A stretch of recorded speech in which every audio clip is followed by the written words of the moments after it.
Hey guys, it's another episode of the Believe in Padres Prospects podcast on the Believe Podcast Network. San Diego's #1 sports podcast network. Did you forget that was you, Wade? No, I remembered. Okay. You haven't had me on in a while. You haven't invited me. It's been, what, 2 weeks? Yeah, I feel kind of left out. Has it been 2 weeks? What was the one we did before the most recent one? The most recent one I just had a guest on, Eric Cross from Fantrax. Was the one before that? It was you and Tommy, wasn't it? I don't know. I stopped telling time. What year is it? On today's show, there's still no baseball, so we're going to talk about that. MLB is inching towards a plan for 2020. And by inching, I mean, it feels like every week they come up with a plan for reopening baseball, and then it gets eaten alive on social media. And then there's no plan for baseball. The public health crisis kind of takes priority. So whatever goes on with that ends up influencing the baseball season. But anyway, we're going to talk about the new thing that they threw out that's probably not going to stick. The union and the owners are not agreeing on something. Shocking. But the preliminary ideas are pretty interesting. Also, the MLB Draft. This looks like it's going to be for sure. The draft usually takes place early June. And the NFL draft just happened without much problems. I mean, they did all virtual draft, and it was pretty, I think, widely considered a huge success. So I don't know why MLB can't do the same thing. But they're just going to do 5 rounds instead of the usual, whatever it is. How many rounds is the MLB draft now? Do you even know? 42. Did you make that number up, or is that just? I'm almost positive. You want me to Google it? No, it's fine. I just assumed you were going to pull a number out of your ass because that's what you do. If I did that, it would have been 69, and you know that. Oh, that's right. Damn it. 42, though, sounds, in the neighborhood. It used to be much. 40. 40. It used to be a lot more because I only remember that because Mike Piazza was famously selected in, I think, around 61 or 62 or 63. And since then, they've shortened it to, I think, 40. And every time they shorten it, people are going to complain. So that's what they're doing right now. They're going to complain about the draft being too short. And Wade and I are going to embrace debate, see what that really means for MLB, what it means for the players.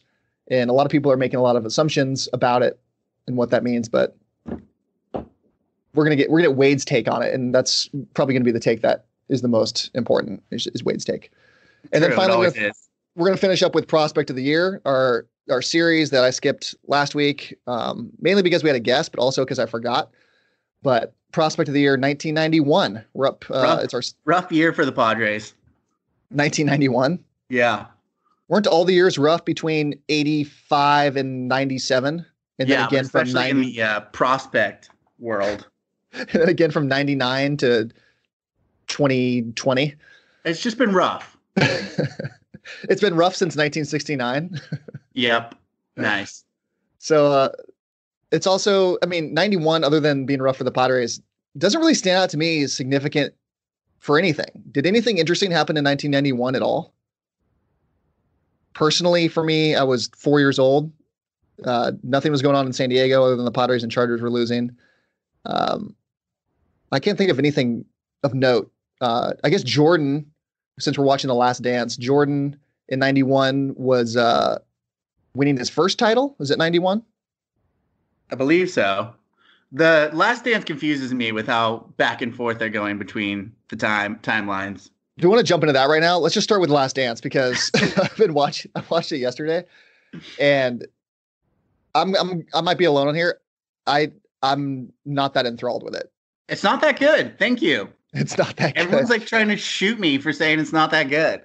I'm not going to say it's bad. I think it's entertaining, and it's been a huge life preserver in this time of no sports. And I'm enjoying watching it, I guess. I wanted more. And the time jumping back, and you're all over the place every episode, which bugs me.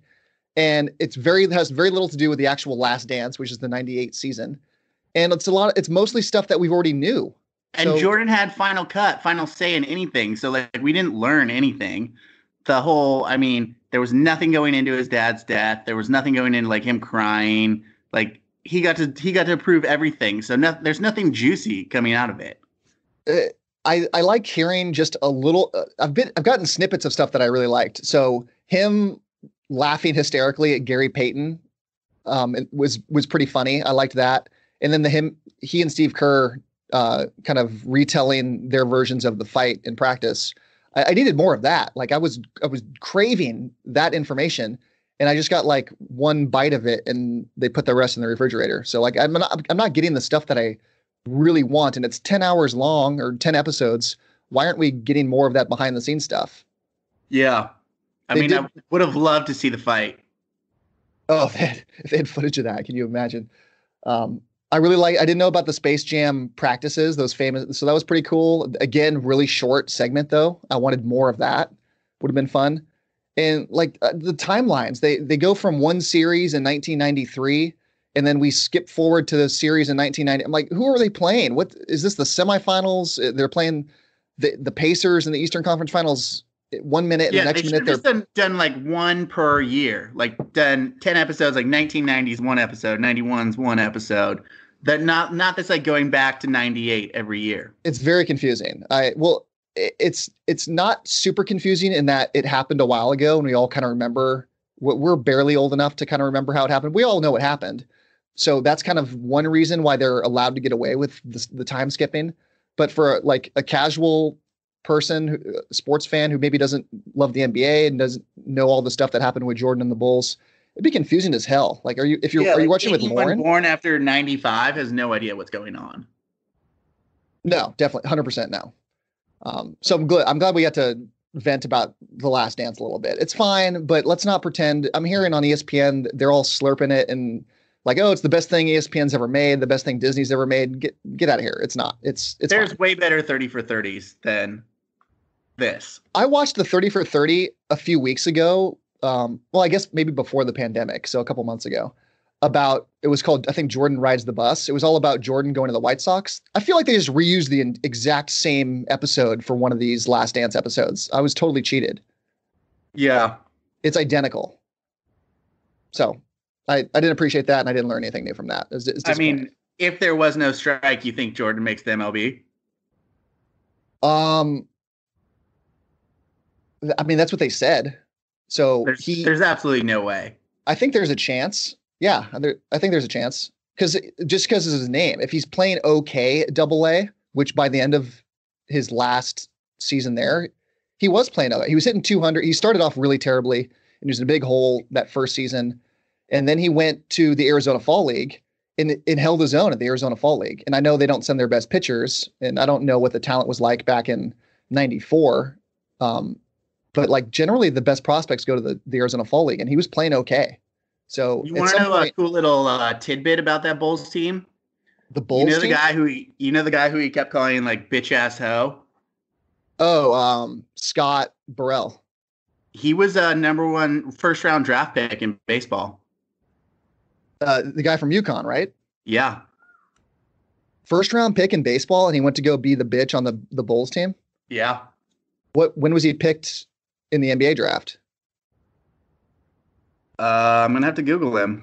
Okay. Well, you can look that up. But Burrell, that was interesting because I didn't really know anything about Scott Burrell until this show, and they were teasing him. Him and Jordan were good friends, like apparently, and just he's the nicest guy in the world. So as much as Jordan was trying to get under his skin the whole time, Burrell he wasn't Steve Kerr. He wasn't going to hit Jordan, or he wasn't Rodman, or he wasn't, there's some good stories about Robert Parrish on those late Bulls teams. And then the big center that they got from the Knicks. I'm blanking on his name right now, but those guys were the guys that wouldn't take shit from Jordan. He was drafted 20th overall in the NBA draft. Ooh. He's one of those guys it sounds like you're too good at both sports, but not elite at one of them. Like the Drew Henson, or I guess John Elway was the example where he was elite at both. Deion Sanders.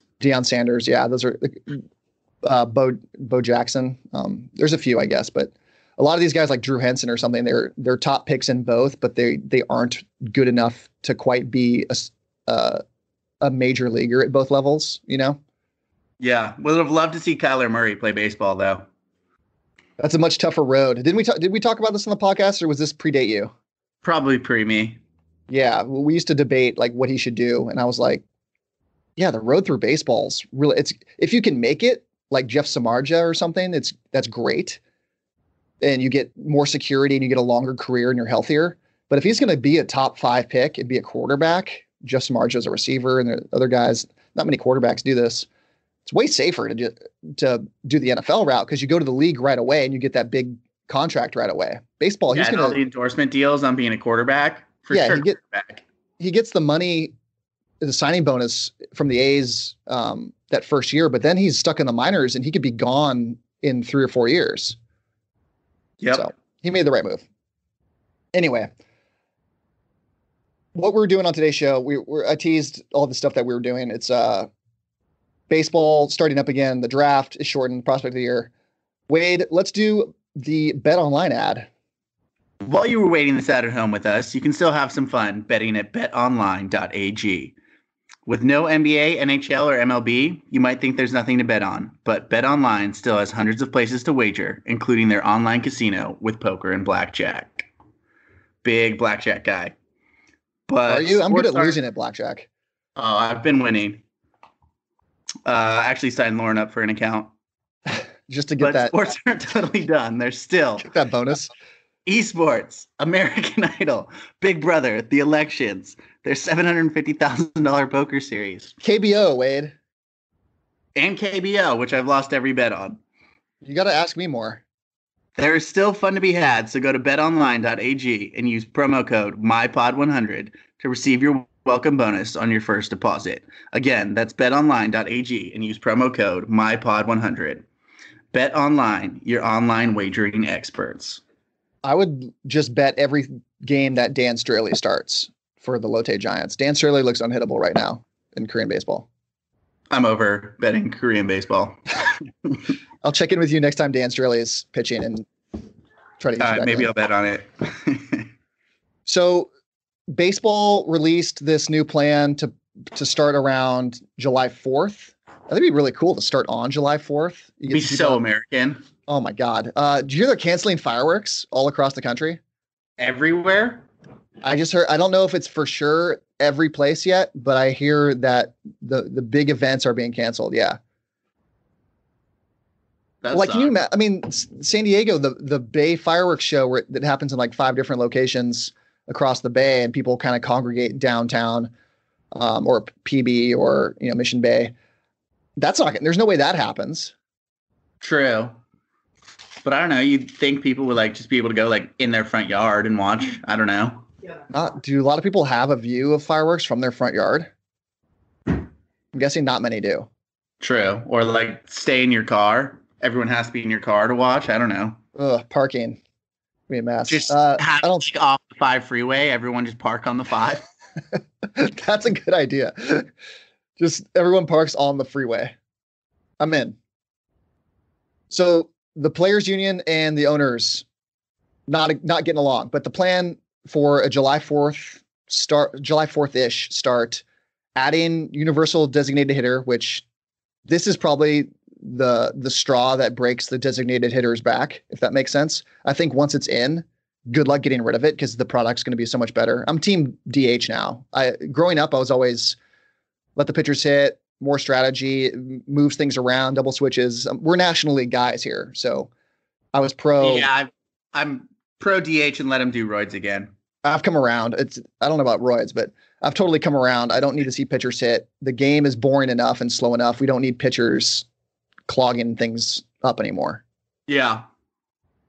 They're talking about an 82 game season and expanding the playoffs from 10 teams to 14. So using stadiums that have local and state government approval.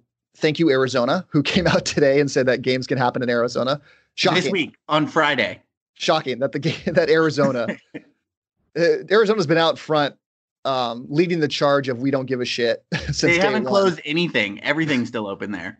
People in Arizona are probably like, there's a pandemic happening. What are you talking about? Yeah, they have no idea.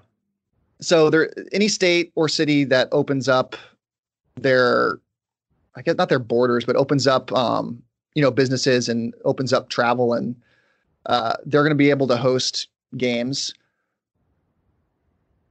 I mean, with how many teams there are in California, California's going to be the last state to open up. No teams are going to be able to play in California. Newsom's been pretty safe about everything going forward. Baseball's not a priority for him, and I don't blame him. Like, his priority as a governor is public safety, not can we have a baseball game. So I don't really blame him. And then they also mentioned that the team roster size will expand to 30 with potential, taxi squad players going all the way up to 50. So not available for every game, but guys that you can kind of sub in and sub out. And that's what we've wanted in September baseball for a long time. So once this happens, if it happens, that is, with this season, I can see that being implemented long-term along with a universal DH. But then there's no minor league, right? Like, if this happens, there's no minor leagues, right? No, it looks like all the minor league seasons are going to be canceled. Yeah. So where do those 20 guys hang out? They get to travel with the team or what? Well, I would assume maybe you go to the spring training complex and they just do stuff there. And then put you on flights and stuff? Yeah, they put you on. Well, they have a 30-man team that goes from game to game, and who knows where the games are all going to be played. If it's all a central-ish location, maybe there's like 5 or 6 stadiums that are hosting, or maybe 10. Anyway, travel's not going to be as bad as it used to be. Yeah, so, I mean, like, every California team is probably just going to play at a spring training place in Arizona. I don't know, man. Like, Southern California, the way things are going right now, it doesn't look like things are opening up quickly, but they are opening up. And by July, I would have to imagine. I mean, San Diego is. LA just put a 3-month ban or a 3-month extension on. But can't you see them just hosting games without fans, kind of like Korea's doing? I don't know. I imagine they just do that for the whole season. They do 82 game season. They start in July and they have no fans, obviously. But the problem here is they're talking about stuff like revenue sharing, and Tony Clark, the president of the PA, is mad about this perceived threat of a salary cap. Like, what are the priorities here where you guys are talking about how the revenue of these games is going to be split up? Like, yeah, that's an important issue for you guys. You're the players, you get paid, and revenue sharing is a thing, but the split, I don't know why they're arguing back and forth about this being a perceived salary cap, and the salary cap in baseball hurts the players. The thing is, public safety, I think, needs to be more prioritized here, because what happened, I get you test all the players and you have them quarantined and stuff, but none of this is perfect. What if a game is about to start and an hour beforehand, a guy tests positive for one of the teams? Like, what the hell do you do then? Yeah, I mean, that guy's got to sit out for 2 weeks, but he's been in contact with, like, the rest of the team. Yeah, maybe those guys are all infected and they won't register a positive test yet. So then they're just potentially spreading it among their whole clubhouse. About it? What's that? What's the KBO doing about it? I don't know. I think they're just. I would just close my eyes and not just quarantine all the guys, and you test them. And if someone can't see their families or their kids or anything, just for the whole 82 games. It's really not that long. 82 games. We're talking a few months here. Big deal. You don't get to see your family. The Players Association is never going to go for that. Am I on the wrong side of that argument? I think so. But really, like, what if you had to go do a job that made you $5 million and you had to be like, hey, Lauren, I've got to leave for 3 months. We can Skype every day if you want to. And when I get home in 3 months, I'll have $5 million. Yeah, but I don't have kids. Like, you got kids at home. You're just going to leave them. Hire a fucking nanny. Like, it's not even a full season. It's 82 games. Guys in the military do this all the time. Like, it's a few months. I don't think it's that big a deal. Like, no, it's not fun and it's inconvenient, but like, this is the world we're going to live in for this season. Like, I would say just deal with it. The bigger issue is, what if you test positive? And I guess if someone tests positive, you throw them into quarantine for a couple of weeks, and I would just try to keep playing. But the rules on this are going to be written by the leagues and the governors, I guess, and the local governments, and maybe, I guess, the federal government. What do they do if there's a positive test? I don't think they have any idea right now.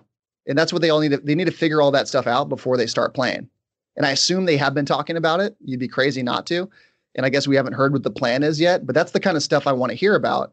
All the contingency plans. What if things start to go horribly with the public health stuff? What if there's a second wave of this? Instead of deciding what the revenue split is of the season, we might not even have a fucking season. So let's put the revenue sharing on hold until we can figure out what to do with the rest of the season. Yeah. The rest of the stuff, though, 82 game season, fucking love it. More playoff teams, fine. I think 10's already kind of a lot, but I don't want to turn this into the NBA where there's half the teams are making it. So 14 for 1 year is fine, I guess. But short season, love it. Expanded rosters with taxi squads, love it. Universal DH, love it. I think all these things can be implemented long term, or not the playoff stuff in the 82 games, but I would love a shorter baseball season, and there's no way they ever do it long term. But I would love, like, just give me 100-game season. I don't care about the records anymore. The steroid era came and went. The records are all a mess anyway. Now we're counting stuff like WAR and things. Like you can average these things across. Right, but there's just too much money for the owners to be made with having that many games. Their owners are never going to vote to lose games. That's like the NBA sacrificing playoff games. Like nobody wants to see a 1 versus 8 seed matchup that goes 7 games, but they're just not going to give up the games. Right. This year they might, but not next year. They want the TV money. Even if the TV product is terrible, they just want the money. Right. So it'll never happen, but in a perfect world, I would like 100 games with a later start, maybe an earlier finish, and more off days in between, and you just do a lean and mean 100 games. But that's me wishful thinking. What do you think about the draft going to 5 rounds? Because the hot takes going around Twitter were, I think everybody's on the same page here, probably except for me and maybe for you, but they're all seemingly on the side that so many players are going to miss an opportunity to get drafted now. All these great players that have been drafted after the 5th round are coming out. It hurts the Major League product because we're not giving as many players an opportunity. Well, Major League Baseball is already talking about cutting minor league teams. You know, they're going to cut how many was it? Minor league teams, like 40. They're going to cut a ton. Like that, yeah. And now this year they're shortening the draft.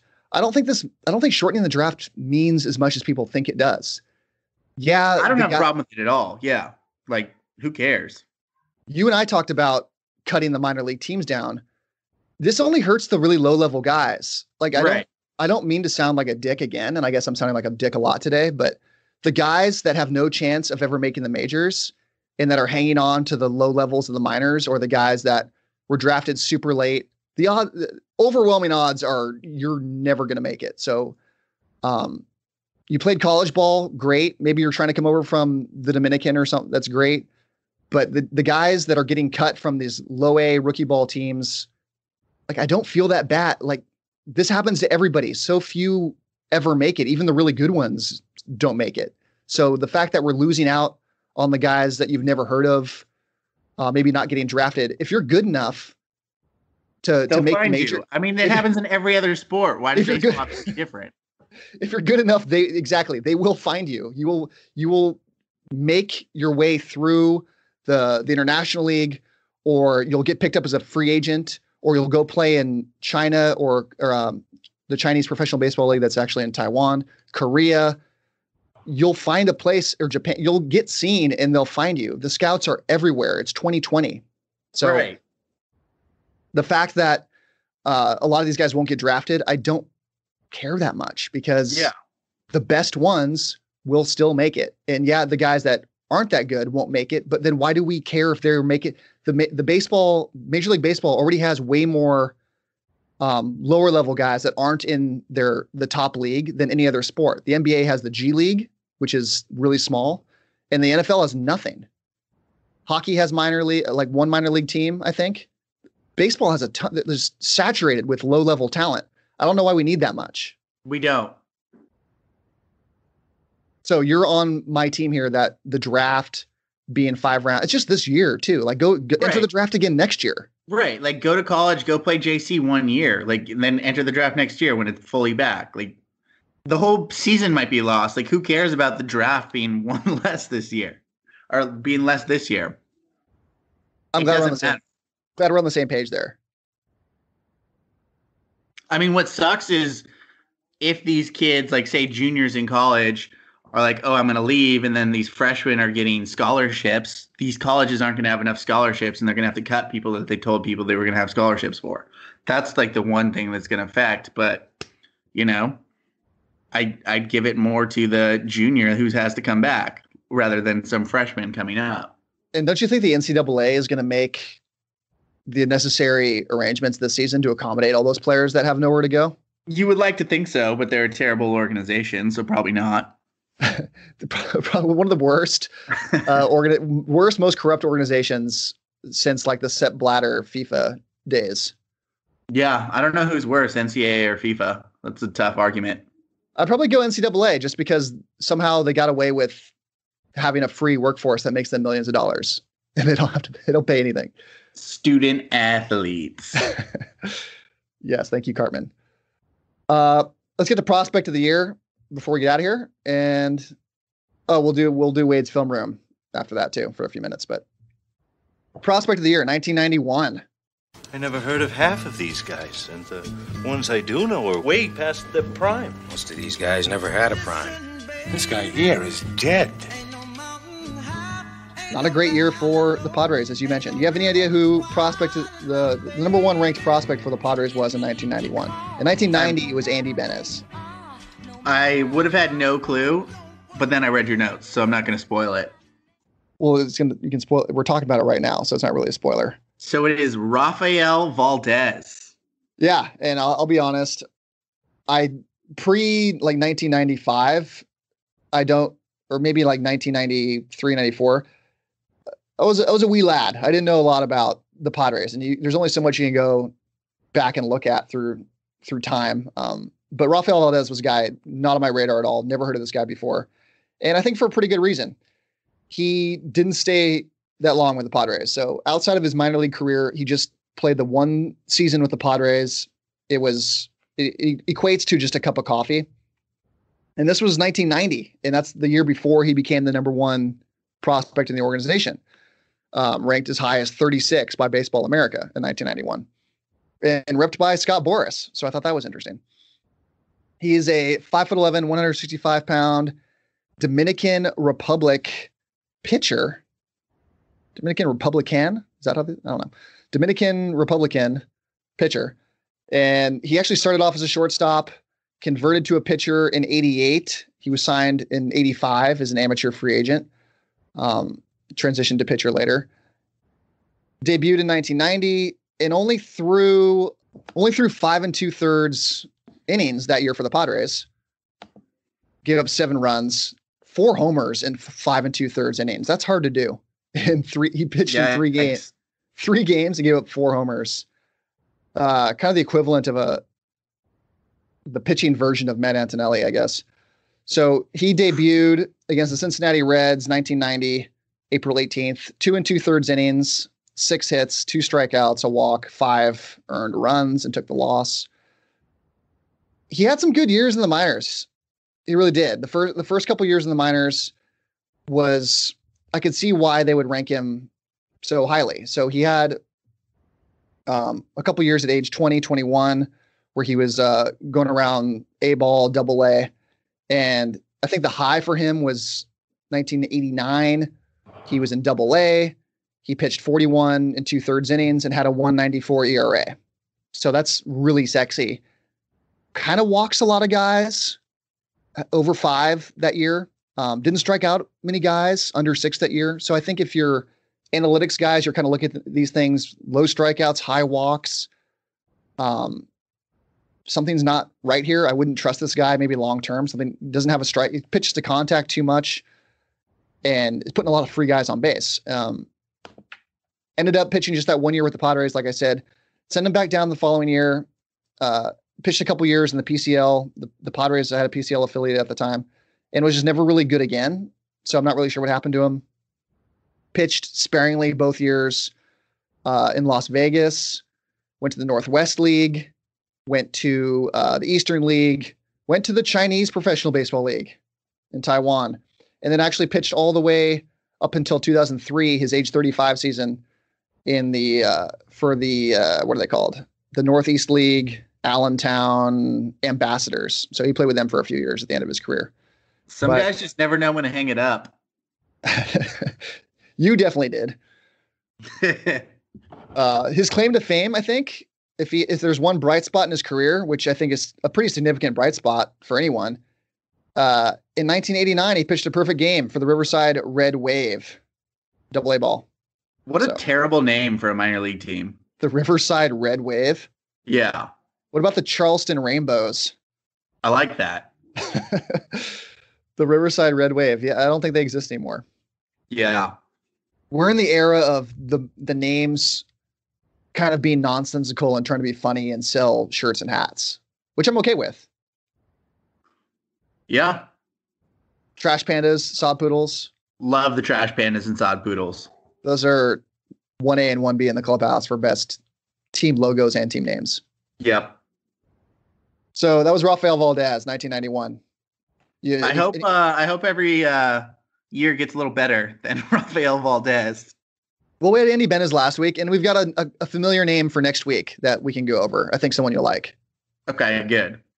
But hopefully every year gets, a little more relevant to someone that we were able to watch.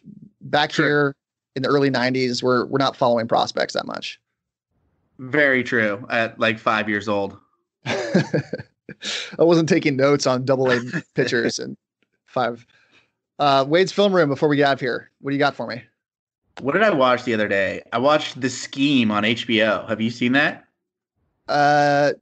No. I'm a big HBO guy, as you know, but I don't know what The Scheme is. It's a documentary about a guy that the FBI went after who they thought fixed the whole college basketball system on paying players and stuff, or paying coaches and players. Okay. It's pretty good. I would recommend it. It makes a couple of the coaches look pretty bad, but it seems like the FBI spent all this taxpayer money to really go after a nobody in the whole scheme of things. The fall guy, the typical fall guy. There's always one. Yeah, and it was like a low-level guy. I kind of feel bad for him. He just gets destroyed and everyone else walks away from it. Exactly. Speaking of that, have you heard about Zion Williamson's agent getting sued? You think that goes anywhere? I hope so, because she calls out Duke real hard. It's the worst kept secret in sports. Like every college team is paying their players. This is not news. We'll Just pretend it's news. Duke has always denied it. Love that.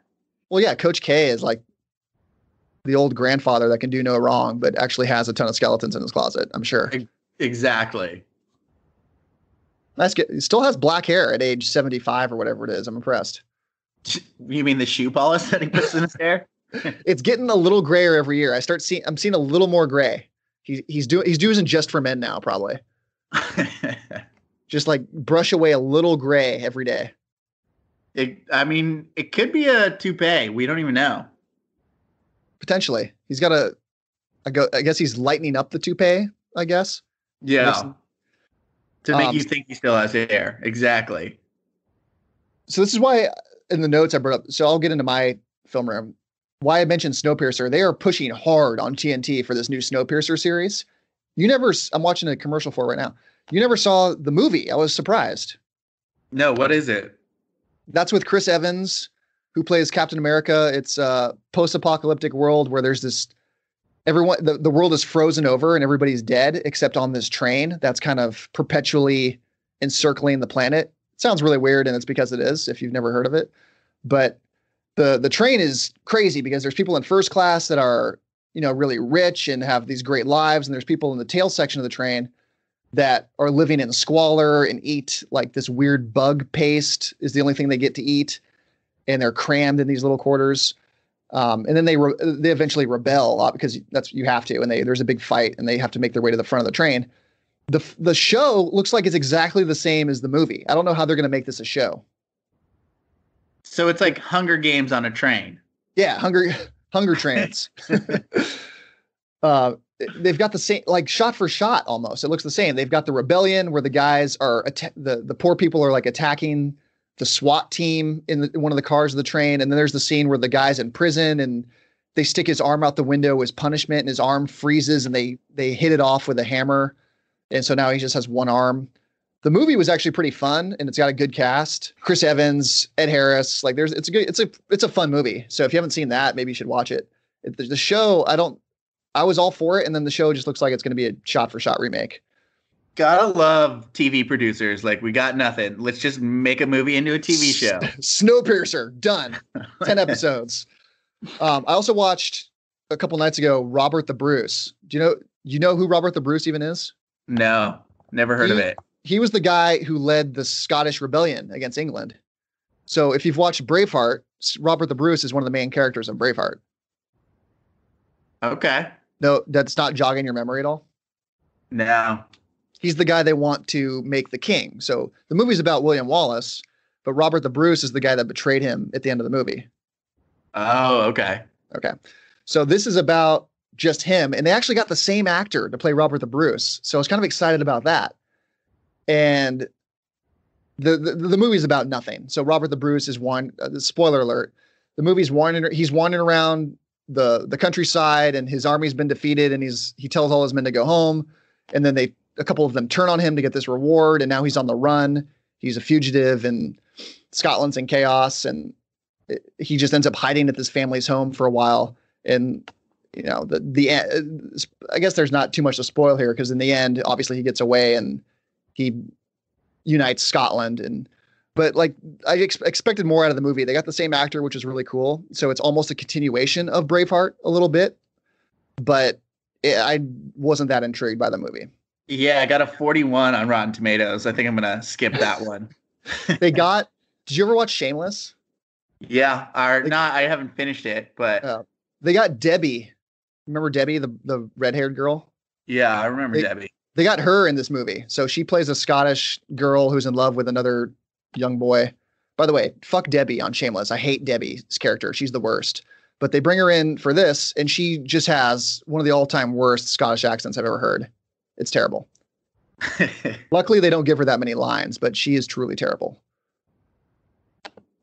And since you're not going to watch it, she gets stabbed in the chest like 6 times and dies. So, whoa, spoiler. You gave it a 41 on Rotten Tomatoes. I don't think anybody's going to watch it, but she's a very small part of the movie. She ends up dying. So I don't think that matters. But once again, fuck Debbie on Shameless. Anyone that watches Shameless knows what I'm talking about. She's the worst. You got anything else, Wade? No. All right. So that's going to do it for this week. Thank you guys for listening. Yeah. Going to get out of here and eat my California burrito, You're sitting on a Cali burrito right now? Yeah. It's cold? What are you doing? I put it in the oven, warmed it up. Okay. I'd rather eat that fresh or make your... Yeah, but podcast has got a pod. Didn't mention that before we started. Anyway, follow the show's Twitter account at Fire Farm Hands. If you enjoy the show, even if you don't enjoy the show, subscribe. That's all we care about. Subscribe and leave a comment. Leave 4 stars, because we don't want to, be the podcast that only has 5-star reviews. Mix in a 4-star in there. That's what I prefer. That more real. Follow the show's Twitter account, Fire Farm Hands. Subscribe on all your favorite platforms: iTunes, Stitcher, Google Play, TuneIn, Spotify, and iHeart. You can also find us at Believe.com and at Believe Podcasts. Please leave your comments, questions, concerns, and your rating of the show on all platforms. You've been listening to Believe in Padres Prospects on the Believe Podcast Network, San Diego's #1 sports podcast network. I am Ryan Hart, and that was Wade. We'll see you all again next week.